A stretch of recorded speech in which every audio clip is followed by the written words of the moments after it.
Yeah, it's a pretty nice view there, isn't it? It's a bit of a shame that this time of year gets so cold when you've got scenery like that you can experience. Yeah, so some days in the winter actually are really nice days to ride, at least just for the scenery and just for the landscapes, really. Sometimes these landscapes become far more beautiful when you are riding in the winter. Anyway, guys, so this is an interesting topic that a viewer actually raised about kind of like the safety of motorcycles and the honest truth about them, in the sense of how dangerous they are.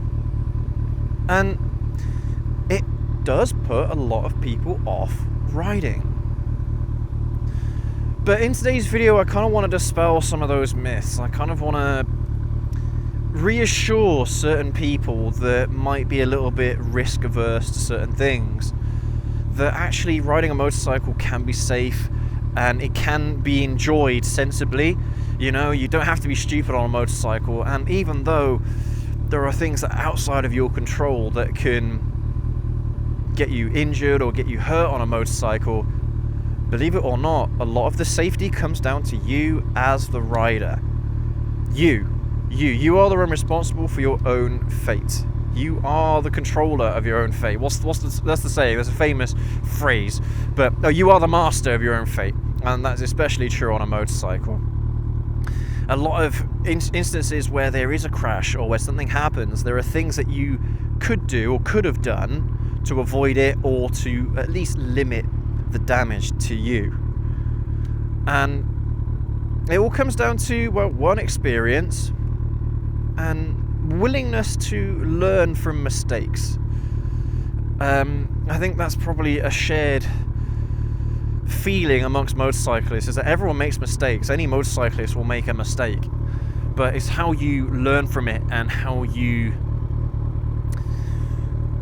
kind of ride better as a result. Be a better rider as a result. Be a safer rider, or a more aware rider, or a more conscious rider, because of that experience.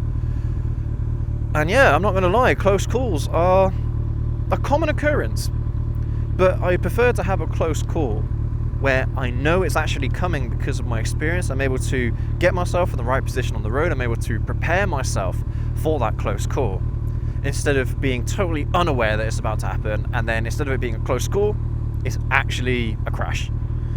And yeah, I'm not going to lie to you guys, there are some absolutely horrific examples of motorcycle crashes, and motorcycle crashes can be pretty bad. Yeah, they can be pretty daunting, they can be pretty gruesome, but those are the exception to the rule. That kind of thing does not happen very often. Honestly, it's not as common as some of these, as the media would portray it. It's not as common as safety awareness courses would have you believe. Look, I've been riding for 13 years, 14 years, and I can hand on my heart say that any time I've been involved in a crash was my own fault. And all of those crashes happened within the first 2 years of me riding. First 2 years. Like, for example, I mean, right now, riding in this sort of weather, where it's 2 degrees C, 1 degree C at the moment, is not a good idea. I'm doing this because I need to shoot a video and I have a responsibility to, you know, keep the show going, keep the filming going, you know, because this is like a part-time job for me. I have a responsibility to continue doing this, even when I don't want to.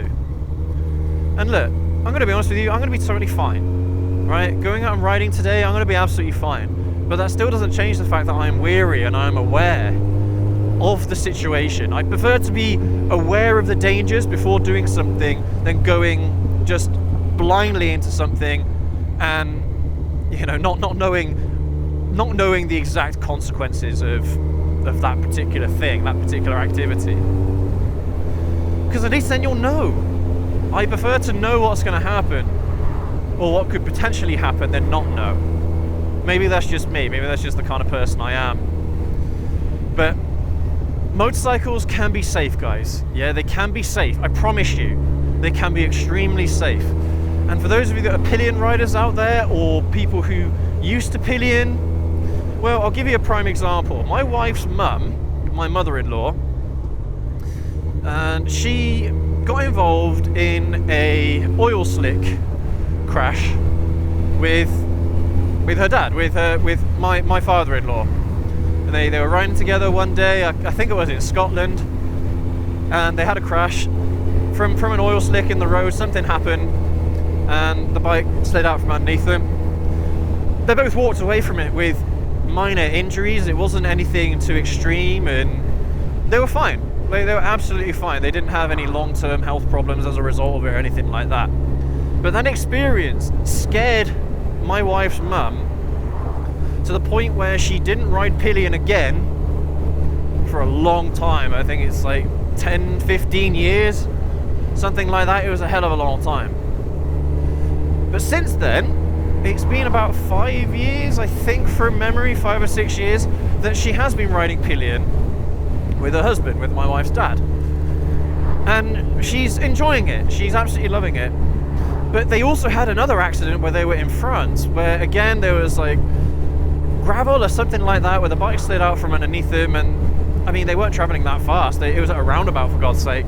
So they were probably doing less than 5 miles an hour. And my father-in-law had a cracked rib from it, and I think my wife's mum also had like what do they call it? Something fracture, hairline fracture or something like that to her leg or to her lower leg, something like that. I can't remember off the top of my head exactly what it was. But after that experience, she continued riding. It's a freak accident, guys, but they both walked away from it pretty okay, and they're in their 60s at the moment. So even older generations can still enjoy a motorcycle and walk away from these freak things that just happen. There's no rhyme or reason for it, they just happen. Which, by the way, can happen when you're driving a car. They can happen when you're doing just about anything, when you're walking on the street. Yeah, freak accidents, freak things can just happen. But more often than not, you can walk away from it, and it's absolutely fine. It's those extreme cases where a motorcyclist was being stupid, where they were going way too fast, or they were just being just dumb in general on a motorcycle, irresponsible on a motorcycle, that actually ends up getting them killed. And that's where you find all these atrocious, clips and things that you see out there on the internet. But again, another really good example here is motorcycle racing, MotoGP riders. Most of the time when the bike slides, even on a high side where the bike flips up in the air, they're fine, they walk away from it.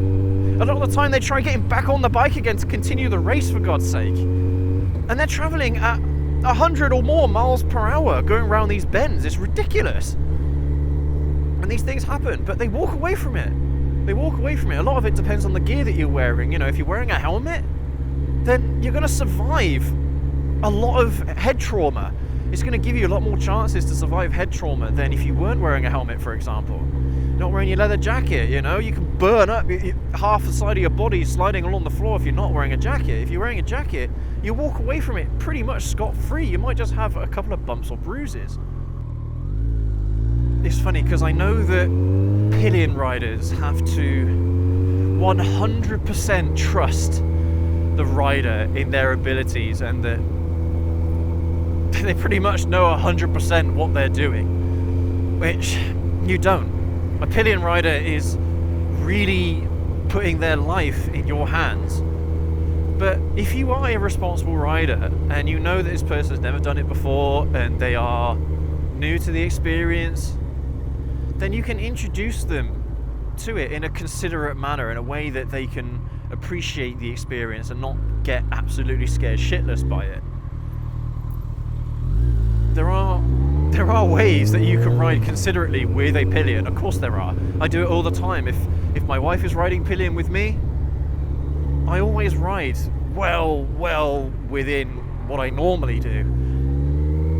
Even just pulling off the line, I don't pull off the line anywhere near as quickly as I would do if I'm riding on my own, things like that. Because a lot of the time pillion riders aren't experiencing it. And you do have to kind of communicate that with them, that they are an active participant in the experience. So whenever you're going around a bend, they have to follow the rider, they have to do what the rider's doing, they have to follow the movements of the bike. They can't just sit there and do nothing. It's really funny actually, there was one time where I picked up my mum on my old motorcycle. This was years ago, it's probably about 5 years ago now, 6 years ago. And even though she had been on the back of a motorcycle before when she was with one of her ex-boyfriends back in like the 70s or something like that, or the 80s, I can't remember, I think it was the 70s, she didn't really know what to do. She was kind of moving her body weight in the opposite direction to where you'd probably want it. She was moving her body weight in the opposite direction to me, basically. And it was really, really funny because I could hear her going, whoa, like that. We were going around bends and we weren't even doing 10 mile an hour. It's hilarious. But yeah, I mean, pillions have to be aware that they have an influence in how a motorcyclist is riding their motorcycle, how much in control they are of the motorcycle. And you know, you can come up with a code for communicating with each other. So if the rider is going too fast, or they're doing too much, that you can do double taps or something like that, tap out kind of thing, so they can pull over or they can slow down, something like that. I mean, me and the wifey, we more often than not have an intercom, which is how we communicate a lot of the time. And so she'll tell me, but if the intercom isn't on or something like that, then yeah, she will double tap and I know what that means. So you can have kind of like a set of codes that mean certain things. And yeah, there are ways, guys. There are ways that pillions can enjoy the experience without getting scared by it. And that's probably one of the things that we need to try and change the most, is this perspective around motorcycles. Yes, they can be dangerous. It's like guns can be dangerous. They're only dangerous in the hands of the wrong people. They're only, you know, anything can be dangerous in the hands of the wrong people. A car can be dangerous, a plane can be dangerous, anything. Literally anything in the world that you can think of can be dangerous in the hands of the wrong person. Even a bloody frying pan, for God's sake. You know what I mean? It really does depend on the person who is behind the handlebars. And yeah, of course, there can be times where riding a motorcycle is uncomfortable. Like now, I'm not in the most comfortable position in the world because I'm riding in conditions that I'd prefer not to be riding in. But having said that, I mean, it's 5 degrees C around here, which is a hell of a lot warmer than it was up in the hills. So I'm a bit glad about that. No, it's 4 degrees C. And anything around 3 degrees C is when I really start to suffer. But it's never always going to be comfortable or all that enjoyable. But you live with it, you deal with it, because the overall experience has so much to offer to anyone who's willing to give it a try. And look, guys, whatever you see in the media, whatever you see on YouTube, whatever you see anywhere, take it with a pinch of salt, all right? Don't believe that as everything that's going to happen ever to anyone that does that particular activity, because it isn't. That is not the truth. That's far from the truth. And if you ride a certain way, if you have a certain attitude when it comes to riding, then you're going to have no problems whatsoever. And pillions, look, if you don't trust the person that you are riding with, then be honest with them. Say, look, the way you ride, I can't enjoy the experience if you are riding that way. They won't get offended. They will take it on board and they'll be like, yeah, okay, that's fine. We can accommodate. We can be a bit more, you know, because us motorcyclists, more often than not, we want to be able to share our experiences with other people, but there are so many people that are afraid of it for almost illogical reasons. So it's a bit like, well, you know, well, okay, what can I do to help you with this, to help you feel more comfortable, how you can enjoy the experience? And I'm not going to lie, guys, riding Pillion, for me at least, isn't always fun, because I'm not able to enjoy the motorcycle like I normally would if I'm riding on my own. So it's not always fun for the rider, but that's not always what it's about. It's about the Pillion. It's about their experience and how they enjoy it. And then you might turn them into a motorcyclist. You might turn them into an enthusiast. All because of that one experience, that one positive experience that you gave them. Yeah, guys. I understand. I do understand why people can be afraid, why people can get scared of motorcycles and the hobby in general. But it isn't like that. It isn't. It isn't like what a few videos show. I mean, our reaction videos every single week, we see a lot of stuff that is, quite frankly, horrific and unnecessary. But it's not because of the motorcycle. A lot of the time it's because of the person riding them. Or the people riding them. So yeah, you guys know what I mean. But anyway, thank you ever so much for joining me on today's ride. I hope that the GoPro's doing okay in this dusky weather. I've left it a bit later on today, just because that's the best time where it's the warmest at the moment. So yeah, it kind of sucked. But there you go. Yeah, thank you ever so much again for watching, guys and gals. Leave a like, hit subscribe. Those of you who are new, welcome to the channel. Hope you're doing well. Let us know what bikes you have, where you are, and how you're riding, and how much you're enjoying it, what you guys are up to in general. Join us on the live shows every single Thursday if you have any questions for us. And we'll catch you all in the next video. Have a good one, guys and gals. Take care.